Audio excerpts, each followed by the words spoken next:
What's up, guys? It's KP67s coming to you with another video. Surprise! Dark side battles are upon us, and I was hoping that I could get out more videos before it dropped, and I was hoping to actually give it a little bit of early coverage from the beginning, but you know, they drop it on a long weekend. I was gone for a long weekend. I caught a cold. I'm kind of messed up. I just got home. I'm a mess. I got work tomorrow. So I thought I would just make a quick video kind of outlining different Empire teams that you can use in the dark side territory battles. Because we know that most of the restriction comes down to Empire. Oh, look at all this. CLS, CLS, CLS, Cody. Man, not a single Darksider. Look, oh wait, look at this. Hey, here we go. Friggin' Snowtrooper.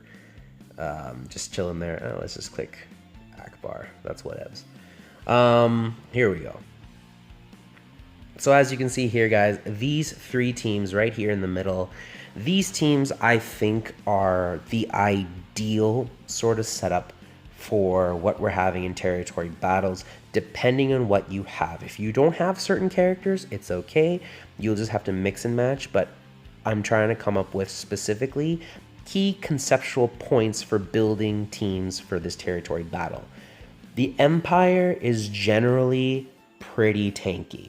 They can take a lot of damage, they just don't dish very much out back. They naturally have a little less armor penetration, a little less naturally a little less armor penetration compared to like rebels.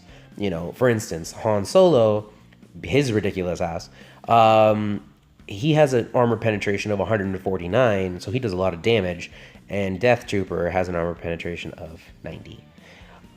Stark, however, was a very nice opportunity to kind of change that because he grants extra armor penetration, which is very beneficial for troopers. Yay, troopers! But that's neither here nor there. I'm digressing. Key component number one, you want to manipulate turn meter, specifically to your advantage. So that's why you see the leads that you do, and specifically the unique that you do in General Veers.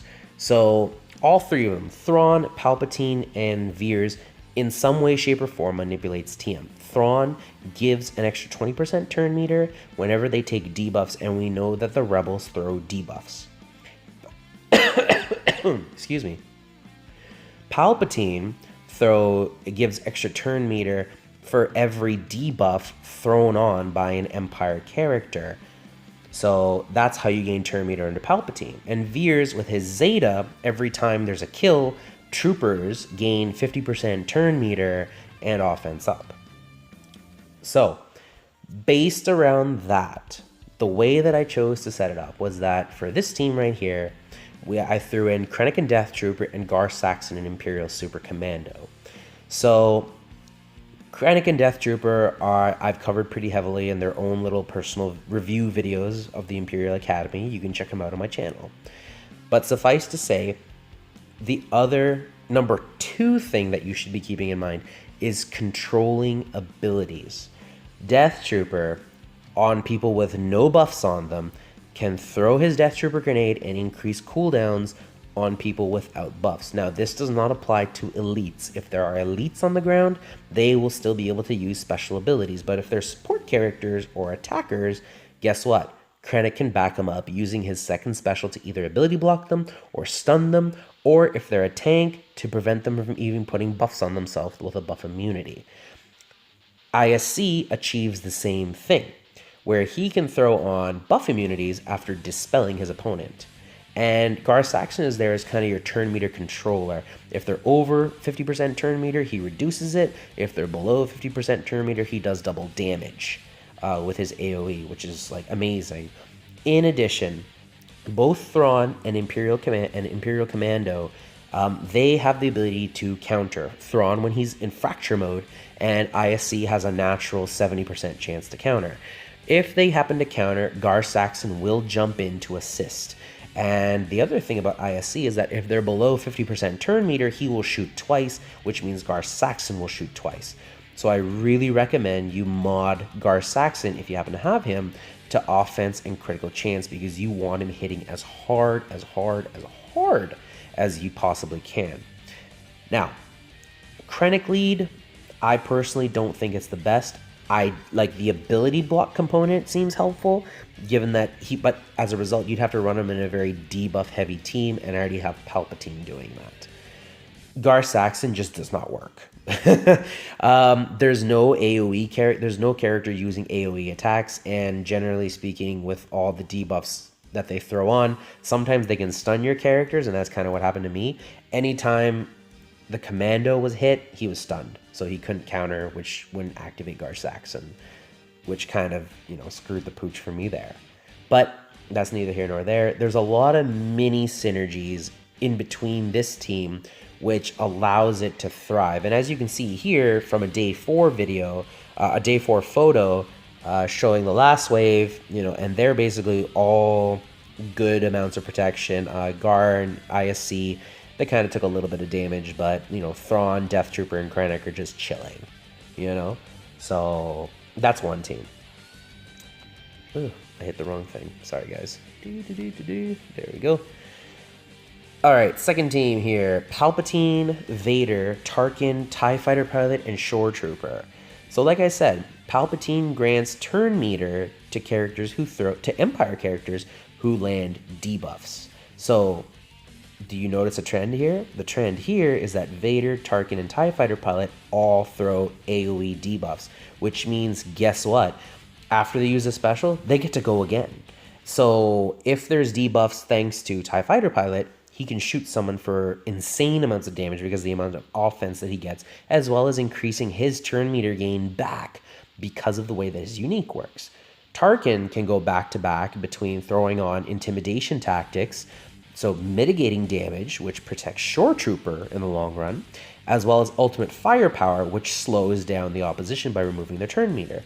And finally, we have the classic Vader 1-2, where Vader will use Force Crush, followed by Culling Blade. If Culling Blade happens to kill the opponent, which it most likely will, then he can follow it up with a basic with a hopeful ability block.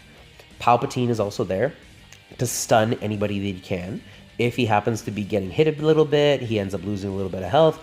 Pop, let the hate flow. Not only are you regaining health, everybody else gets offense up, which just helps TIE Fighter Pilot, it just helps Vader, it just helps Tarkin, it just helps everybody. Like, everybody will be hitting hard. And then finally, between Shock and Crackling Doom, Palpatine is able to do a lot of damage and gain a lot of turn meter himself through the manipulation of Let the Hate Flow, Shock, and his AoE. Whatever. So finally, we have the Trooper team here. Veers, Storm, Stark, Snow, and Magma. There's a lot of S's there. This is a pretty solid team here. The key here is that you want Veers to be as fast as possible. Veers should open up with his AoE, so that way he calls all the other troopers to shoot. Do not worry about increasing the speed of Snow and Magma. Increase their offense, increase their critical chance, increase their critical damage. If you do that, they're going to punch like trucks under Stark. Same thing with Stormtrooper. He will do quite a bit of damage under Stark. He has 121 armor penetration. Stark gives him an extra 50, so he goes to 160. Am I saying that right? No, 171 armor penetration. That's a lot of armor penetration, guys. He is hitting about as hard as like Chirrut would hit. And we all know that Chirrut hits like hard with his basic. You know, we all know that Han Solo hits hard with his basic. So if it weren't for the damage variation, I'd be like, wow, Stormtrooper's like not to be messed with. The only change I would make to this team is that when you are running the special mission for the Imperial Probe Droid in Day 3, I would switch out Stormtrooper for Death Trooper. I would go full offensive because Death Trooper brings along a daze and a stun, which helps you when you're facing off against the second wave of Captain Han Solo, Rebel Officer Leia, and CLS. Because if you're not careful and you're trying to go about it like your usual way, if you're not taking care of CLS will pop call to action and he will start one-shotting characters left, right, and center. You have to be careful of that. And Death Trooper is your insurance policy. Besides that, guys, you just have to kill. Once you get one kill, just focus down one opponent at a time. Kill, kill, kill, kill. And generally speaking, the opposing waves will never, if maybe once, get one character taking a turn.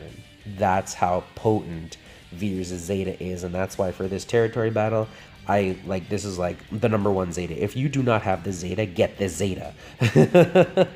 Get the Zeta. It will change this team so drastically for you, and you will be all the better for it as a result. So yeah, guys, that concludes kind of like a quick overview of the 3 Empire teams that I've been testing out so far. So far, I haven't had any complaints about them. Gar Saxon lead failed me. I did lose a bounty hunter node yesterday, but you know, bounty hunters are bounty hunters. They need a rework. Please fix them. I actually think that they're in the pipeline. Like after Last Jedi, I would not be surprised if we get a bounty hunter rework up next. But besides that, looking at these Empire teams here, again, keep in mind the key things here. You want to manipulate turn meter, and you want to control abilities. Those two are very important, especially for the 2 first teams. The troopers, they have enough DPS that they can just plow through before the opponent can even get to use an ability. So that's what makes them unique in their own way, but essentially still the same thing, blocking ability use. I really hope you guys found this video helpful. If you have any comments or questions, please feel free to leave them in the chat, in the comment section below. I do get back to you. I will get back to you, and I will try to answer to the best of my ability. You can reach me at a Discord, in Discord. I will provide my Discord name down at the bottom, and I will also provide a link to the Empire Discord server where you can join and get to know a little bit more about Empire if you're interested in them, if you want to learn more for Darkside Territory battles, or thanks to Darkside Territory battles, you actually become really interested in Empire and you want to learn how to play them. Alright guys, I hope this was helpful. Thank you so much for listening, and I'll see you guys in another video. Thanks. Have a good night.